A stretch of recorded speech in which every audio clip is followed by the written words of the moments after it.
Snap क्या हाल है आपके। Welcome back to my channel और मेरा नाम यासिन निज़ामी है और मैं इस चैनल पे सिर्फ और सिर्फ फ्री एजुकेशन देता हूँ। I am not selling anything at this stage, just free education. किसके ऊपर? फाइनेंशियल एजुकेशन के ऊपर, मैक्रो इकोनॉमिक्स, जियो पॉलिटिकल सिचुएशन।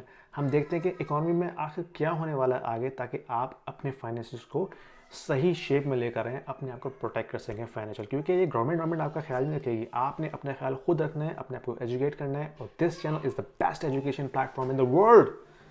अगर आप इसमें इंटरेस्टेड हैं तो अभी इसी वक्त सब्सक्राइब कीजिए, लाइक कीजिए, शेयर कीजिए। क्योंकि मैं एक लाइसेंस रियल्टर भी हूँ जीटीए में। अगर आप टोरंटो में रहते हैं, जीटीए के आसपास हैं, तो प्लीज़ ज़रूर कॉल कीजिएगा मुझे, क्योंकि मैं काफ़ी हद तक जानता हूँ रियल एस्टेट के बारे में और आपको हेल्प भी कर सकता हूँ रेंटल, इन्वेस्टमेंट और परचेजिंग के हवाले से, सेलिंग के हवाले से। खैर, आज हम बात करेंगे कि ये जो फेड पिवट की सिचुएशन चल रही है ना मार्केट में, कि फेडरल रिजर्व ने अनाउंस किया कि भाई हम जो है वो एक शॉर्ट रेट हाइक करेंगे नेक्स्ट, हिंट दिए। लेकिन उन्होंने कहा है कि भाई हम अभी यहाँ स्टॉप नहीं कर रहे, we will continue tightening the policy until the job is done. Job क्या है? इन्फ्लेशन को नीचे लेके आना, जो कि अभी भी 5% से ऊपर है, इनको लेके आना है इसको 2% के ऊपर। तो that's a very very tough job, ठीक है। और इसके लिए मेरे पास एक इंडिकेटर है जो आपसे शेयर करना चाहता हूँ, जो कि बहुत ही क्लोज इंडिकेटर है, काफ़ी हाईली प्रिडिक्टेबल रिजल्ट देता है। तो उसको अगर हम देख के अपनी क्रिटिकल थिंकिंग अप्लाई करते हैं तो हमें नज़र आता है कि फेड जो अब आगे रेट आगे रेज करने वाला है, that will likely be the last one. फिर उसके बाद वो पॉज करेंगे and then they will take a look at the economy, how this is performing. क्योंकि जो मॉनेटरी पॉलिसी टाइट होती है ना, तो उसका इमीडिएट इफेक्ट तो एसेट मार्केट में आ जाता है। हमने देखा स्टॉक मार्केट क्रैश हुई, रियल एस्टेट मार्केट क्रैश हुई, क्रिप्टो मार्केट क्रैश हुई। लेकिन जो कमोडिटीज़ हैं, जो कि कंज्यूमर मार्केट है ना, कंज्यूमर स्पेंडिंग में उसका इफेक्ट आते आते टाइम लगता है, अप टू 1 ईयर लग सकता है। क्योंकि आपको याद होगा कि जब मार्च 2020 में जब फेडरल रिजर्व ने अपनी मॉनेटरी पॉलिसी को लूज़ किया था, इंटरेस्ट रेट जीरो पे ले आए, क्यूई स्टार्ट कर दी, उसका इमीडिएट रिजल्ट हम देखा कि स्टॉक मार्केट एकदम बूम, ठीक है, क्रिप्टो मार्केट एकदम बूम, हाउसिंग मार्केट एकदम बूम। लेकिन हमने कंज्यूमर मार्केट में इन्फ्लेशन कब देखी? 2021 में। ऑलमोस्ट एक साल लगा उसको रोल आउट होने के अंदर। इसीलिए जब इन्होंने टाइटनिंग पॉलिसी भी की है ना, तो उसका भी जो रियल इफेक्ट कंज्यूमर स्पेंडिंग में नजर आएगा वो ऑलमोस्ट एक साल के बाद आएगा, यानी कि समवेयर अराउंड मार्च, फरवरी और अप्रैल 2023 वहाँ देखेंगे इन्फ्लेशन जो है मोस्ट लाइकली नीचे आएगा।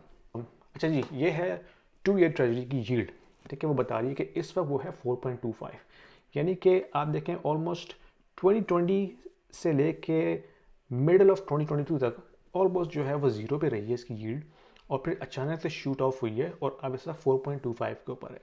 और अगर हम फेडरल रिजर्व का जो इंटरेस्ट रेट है, इसको जब हम फेड फंड रेट कहते हैं, उसको देखते हैं तो उसकी भी हालत ऑलमोस्ट एक जैसी है। इसका ट्रेंड जो अगर आप देखें तो बिल्कुल मैच करता है, ठीक है। 2022 में ये रेट बिल्कुल गिर के 0.25 पर आ गया, फिर वैसे ही रहा अनटिल व्हेन मार्च 2022, जब उन्होंने इसको बढ़ाया 50 basis point, then again 1 basis point, then 100 basis point sorry, then 1.75, then all the way up to where 4। तो इस वक्त जो फेडरल फंड्स रेट की जो अपर लिमिट है, रेंज होती है ना 3.75 से लेके 4, इस वक्त 4 है।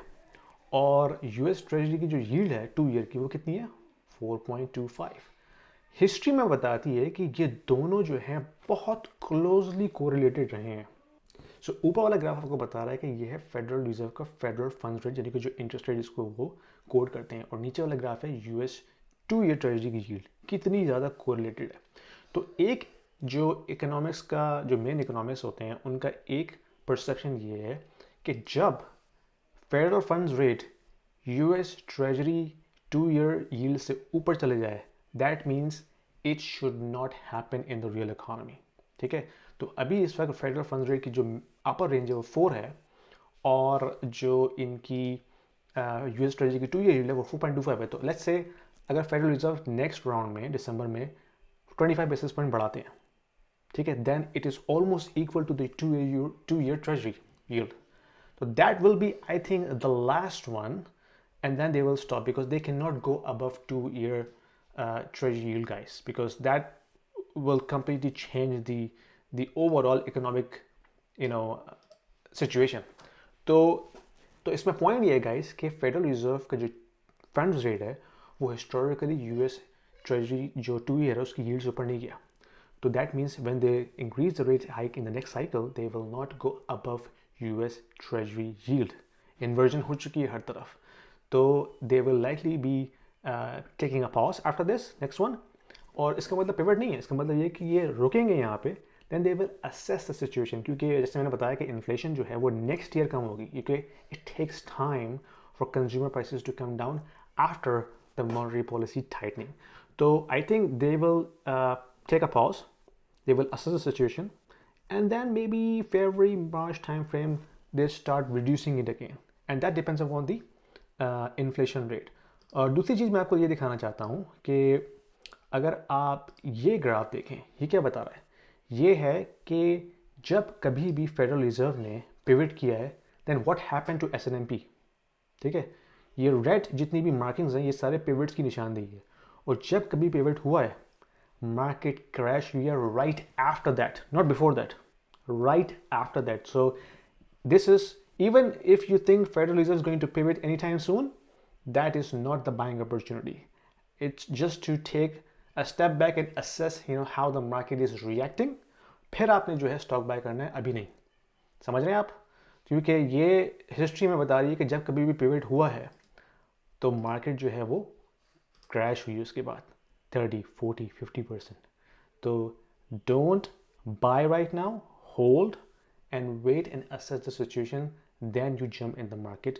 तब होगी बाइंग अपॉर्चुनिटी, अभी नहीं. अगर वीडियो पसंद आई तो शेयर कीजिए, सब्सक्राइब कीजिए, लाइक कीजिए, और मैं आपसे अपनी वीडियो में दोबारा मिलता हूँ. Take care.